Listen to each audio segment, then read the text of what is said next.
Just turn the page.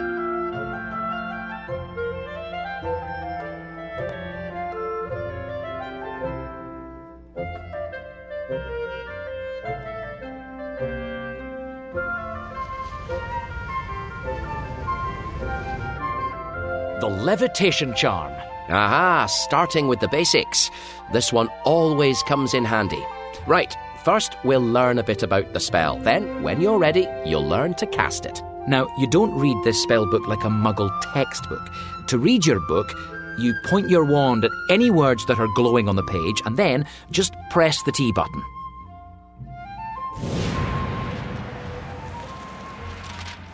The levitation charm is one of the first spells learnt by any young witch or wizard. With the charm, a witch or wizard can make things fly with the flick of a wand. The charm is an excellent test of your magical skill, wand control, and above all, patience. There you have it. For every spell you learn, you'll first get a description of the spell from the author. Oh, look! There's more to find out about the spell.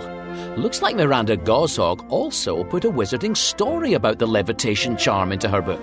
Pull up the glowing picture with your wand to read the story, or just turn the page. Looks like we're going to hear a tale about this spell. Ready? It's up to you. Do you want to read the story now or later? Use your wand to choose. Point at one of the tabs. Hold the T button, then slide the tab out. Good. Now hold the T button. Good. The levitation charm was invented in 1544 by Warlock Jarlath Hobart, who mistakenly believed that he had at last succeeded in doing what wizard kind had so far failed to do, and learnt to fly.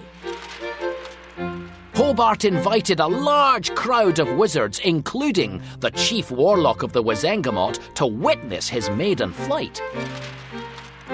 On the 16th of July, 1544, Hobart climbed onto the roof of the local church. And after several speeches and a rousing performance of the... it seems your spell book is testing you. There's a word missing from the story.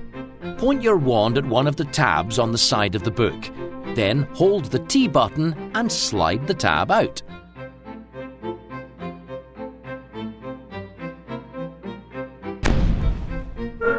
No, that's not the right word. Ah, yes. After a rousing performance of the national anthem, he leapt into midair. At first, Hobart appeared to have succeeded. He hung in midair for nearly 3 minutes, until the crowd grew impatient to see him move somewhere. In response to their catcalls, Hobart began to perform vigorous swimming movements, which had no effect. Mistakenly believing that he was being hampered by his heavy boots and... another missing word. Jarlath's going to throw something away, but what? Point at one of those 2 words. Believing he was being hampered by his heavy robes, he took them off and tossed them away. Upon removal of these items, Hobart dropped 10 feet, and it became painfully clear to those watching from below that far from weighing him down, they had been helping to keep him airborne. Infuriated by the increasing laughter of the onlookers, Hobart continued to strip. Until finally, on removal of his... oh dear, what do you think he removed next? Pull out a tab to choose. On removal of his underpants, he plummeted to the earth, completely naked.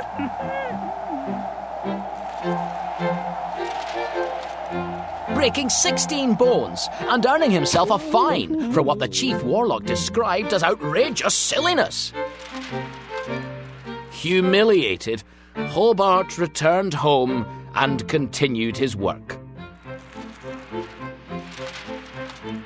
He eventually realised that he had invented a spell that would lift objects into the air and could cause them to hover for varying lengths of time, depending on their weight and the skill of the spellcaster. Small animals and even children might be levitated, but once airborne they had no control over their direction of movement. Hobart consequently made a second announcement, and another, even larger crowd assembled to watch his new demonstration, hoping for another hearty laugh at his expense. The new demonstration was initially much more successful than the first. Hobart showed the onlookers how he could lift a variety of objects, ranging from small rocks all the way up to...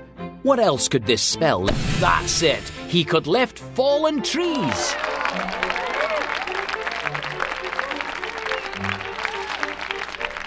Unfortunately, the cheers of the crowd went to Hobart's head, and he decided for a finale to levitate the chief's hat. What do you think happens next? Point your wand at the tab on the side of the book and pull it out.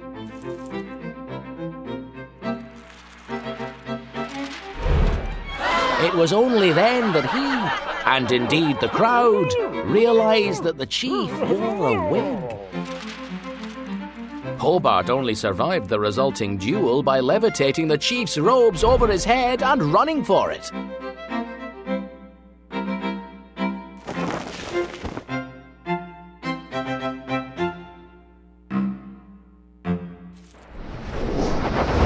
There you go. Now, some spells in the book will have wizarding stories to go with them, left especially by Miranda. I mean, our esteemed author. This spellbook has some powerful magic indeed.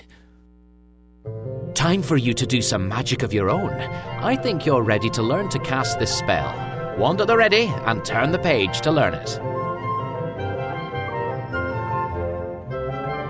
One of the book's pictures has got a bit out of control. Just try brushing those feathers away with your hand.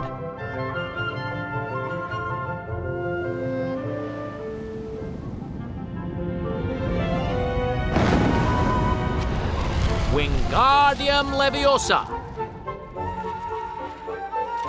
The magic words for the levitation charm are Wingardium Leviosa. Be sure to make the gar nice and long. Say the incantation aloud nice and clearly now.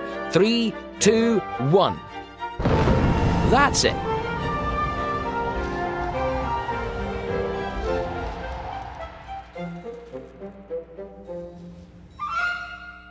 That's the incantation learnt. Now time for the wand gesture you must make to cast the spell. Pull the gesture diagram up from the page. This spell is all in the wrist.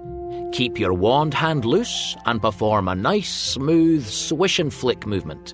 This is it. To cast a spell, you trace the gesture shape while holding the move button on your controller. Hold down the move button, trace the shape, then let go.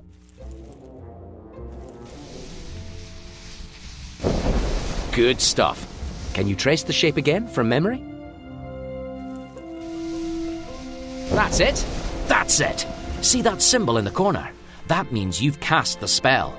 Now you don't need to press the move button or make the gesture again. You can keep using this spell till you cast another. Now with the levitation charm, you point your wand at an object, then hold the T button to levitate it.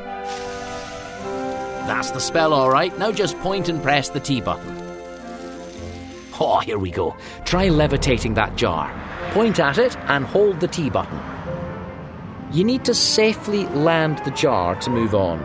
Just release the T button when you're ready. Oh, well, you've got the levitation basics.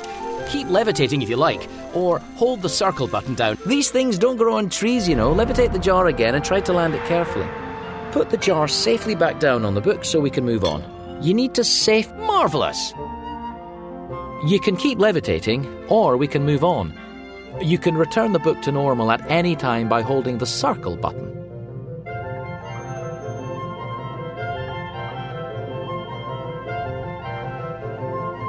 Huh! Look at that! Some previous student has scribbled in your book. Defacing a library book. Wait. It looks like they've added an enchantment to the book. I tell you what. Use your wand to pull up that bewitched illustration from the page and let's see what happens.